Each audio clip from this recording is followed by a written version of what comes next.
More senior executives committed economic crimes in Malaysia's listed public and private companies in the past 2 years, compared with their global peers. According to PwC's 2018 Global Economic Crime and Fraud Survey, 69% of fraud in firms here were committed by their own employees, compared with 52% worldwide. 32% of crimes were perpetrated by their own senior management, versus the global statistic of 24%. PwC Malaysia's managing partner Sridhara Nair says this is a worrying trend. This is because senior management can always override controls, even when the fraudulent act is discovered. As 2/3 of the respondents were at the Chief Executive Officer level, this suggests that the percentage could be higher.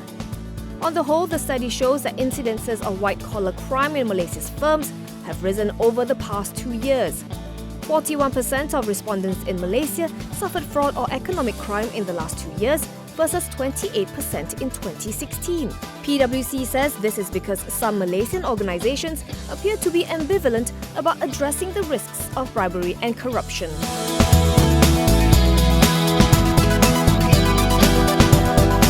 The government will establish 2 new committees as it seeks to lower the country's fiscal deficit to 2.8% of GDP this year. Finance Minister Lim Guan Eng says he will be chairing the Public Finance Committee, which will outline the government's medium-term fiscal plans. Lim will be joined by Economic Affairs Minister Dato' Sri Muhammad Azmin Ali and Bank Negara Governor Dato' Nur Syamsiah Muhammad Yunus.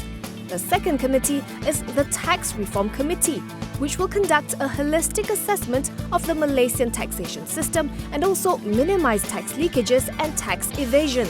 To complement the efforts of these 2 committees, the government will also look at monetising some of its holdings in non-critical, non-strategic companies. It will also engage in planned and scheduled public auction of state land. Previously, Lim says, these land assets were often sold at steep discounts to politically connected entities under opaque arrangements.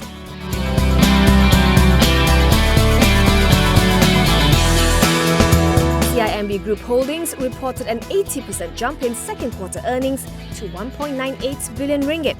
The results were boosted by one-off gains from the equity sale in 2 asset management units. Revenue rose 12% to 4.86 billion ringgit from 4.33 billion previously. It proposed an interim dividend of 13 cents per share. As for its first half, CIMB's net profit jumped 44% to 3.29 billion ringgit, helped by gains from the stake sale. On a business-as-usual basis, its first half recorded net profit growth of 3.3% to 2.36 billion ringgit. Revenue came in at 9.17 billion, up 5.5% year-on-year. Group CEO Tengku Zafrul Aziz says CIMB is relatively cautious on its growth prospects this year, citing rising global trade tensions and market uncertainties.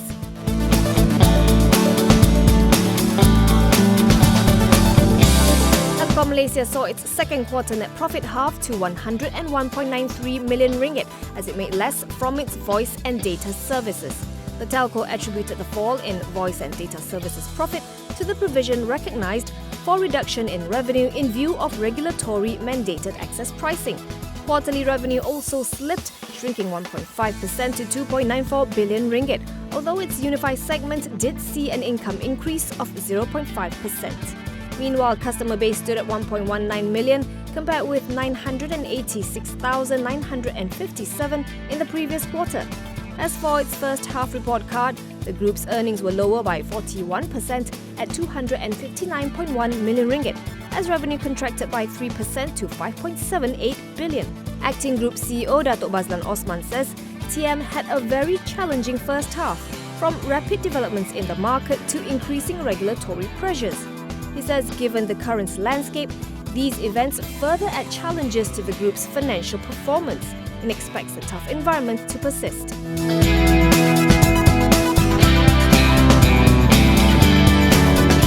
Pension fund Co-op has acquired 2 properties in the UK for £39.75 million, approximately 280 million ringgit.